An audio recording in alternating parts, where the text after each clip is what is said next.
Welcome to The Explainer. Today, we're diving into a seriously exciting AI breakthrough, one that is completely shaking up the worlds of machine learning and ecological monitoring. We are going to unpack a recent study that solves one of the absolute most grueling bottlenecks in computer vision right now. If you've ever wondered how we can deploy AI into wild, totally unpredictable environments without spending, basically the rest of our lives tagging data, you are absolutely in the right place. So let me just pose a really bold question to you right off the bat. How many labels do you actually need to train a highly reliable AI vision model for a brand new environment? Because usually when we think about training machine learning models, we think of just massive, crushing data costs. We assume we're going to need tens of thousands of perfectly annotated images to get even halfway decent accuracy. But what if that assumption is entirely wrong? To really wrap our heads around the scale of this problem, let's look at a specific number. 100,000. Just one single annual reef survey along the Great Barrier Reef can easily generate upwards of 100,000 images. That is a staggering, frankly overwhelming scale of data. And traditionally, every single one of those images requires a human expert to sit there, look closely, identify the organisms, and count them. It's a mountain of data that simply cannot be scaled up manually. All right, here's our roadmap for today. We'll start with the marine data bottleneck. Then we'll look at the habitat shortcut trap, test the ocean benchmark, hit the 20 label sweet spot, and finally, break down exactly why foundation models succeed here. Okay, part 1, the marine data bottleneck and the whole scaling problem. To truly appreciate the solution we're talking about today, we first have to understand the reality of the problem. Human annotators just cannot keep up with this kind of data volume. A highly trained expert is going to max out at processing roughly 50 to 100 images per hour for species-level identification. And honestly, even among top experts, agreement is often below 80%. When you're trying to monitor entire continental reef systems, that scaling demands thousands upon thousands of expert hours. It's a massive critical bottleneck for marine biologists. Which brings us to part 2, the habitat shortcut trap, or the challenge of cross-habitat transfer. Now, you might be thinking, hey, why don't we just train a standard AI model once and deploy it everywhere? Well, that introduces what's called the cross-habitat transfer challenge. Basically, traditional convolutional neural networks, or CNNs, they act kind of like absolute novices when you place them in a new environment.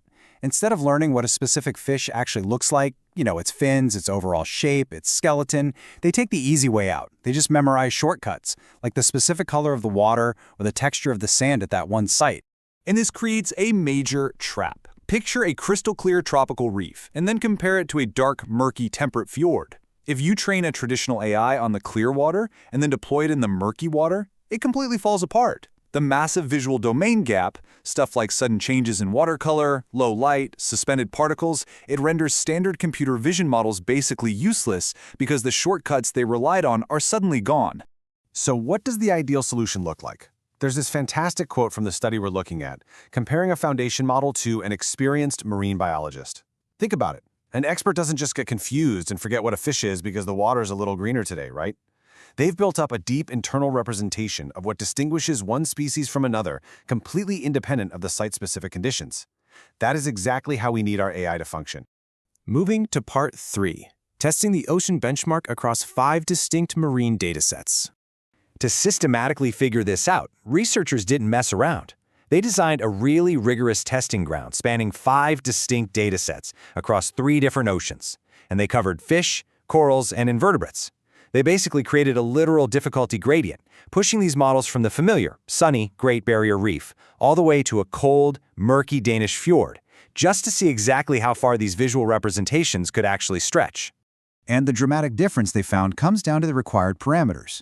To solve the transfer problem, researchers compared traditional CNNs against a self-supervised foundation model called DINO-V2. The old CNNs required full fine-tuning of around 18 to 24 million parameters. But DINO-V2? By simply freezing its pre-trained backbone and using a linear probe, which is basically just a simple, lightweight classification layer, it required a mere 1,538 trainable parameters. That is literally 4 orders of magnitude less training. Now for part 4, the 20 labels sweet spot, getting high accuracy with barely any labels. The results of this highly efficient training are just incredible. When using Dino V2, if you give the model 0 labels from the new site, yeah, it struggles. But provide just 5 labeled images per species, bam, accuracy rockets to 68%. Give it 10 labels, it hits 73%. And at 20 labels, it reaches nearly 80%. Just a tiny handful of labels yields a massive, massive jump in accuracy. So the absolutely crucial takeaway here is this magic number 20. 20 is the sweet spot. It's the maximum number of labeled images per species that an ecologist actually needs to deploy a highly reliable automated recognition system at a brand new site. After 20 labels, the performance essentially plateaus, so any extra manual labeling beyond that, it's largely just wasted effort. And why this matters for us, whether you're in ecology, data science, or AI development, is huge. This framework reduces the annotation effort to just 1 to 4 hours of human work per site. Let that sink in. We're talking about an order of magnitude less time, money, and computing power compared to traditional AI training. It completely, utterly shatters the labeling bottleneck. Finally, Part 5. Why foundation models actually succeed, relying on structural invariances. So, how exactly is Dino V2 pulling off this massive efficiency gain? Well, traditional CNNs tend to cluster their features by habitat. They literally group images together based on the background sand or the watercolor. But Dino V2's self-supervised pre-training teaches it to encode much deeper structural invariances. It clusters features by the actual shape and texture of the species regardless of where it is. It acts exactly like that expert biologist we talked about, focusing strictly on the fins and skeletons and completely ignoring the sand.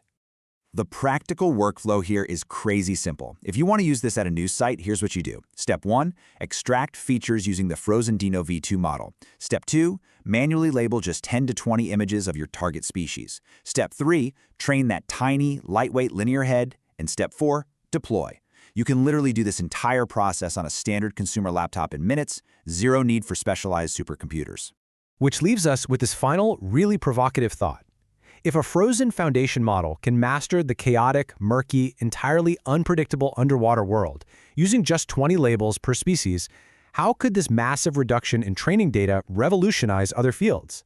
I mean, from medical imaging to space exploration, the era of needing millions of specific, manually tagged labels might just be over. Thank you so much for joining me on this explainer, and I hope this leaves you as totally amazed by the efficient future of AI as I am.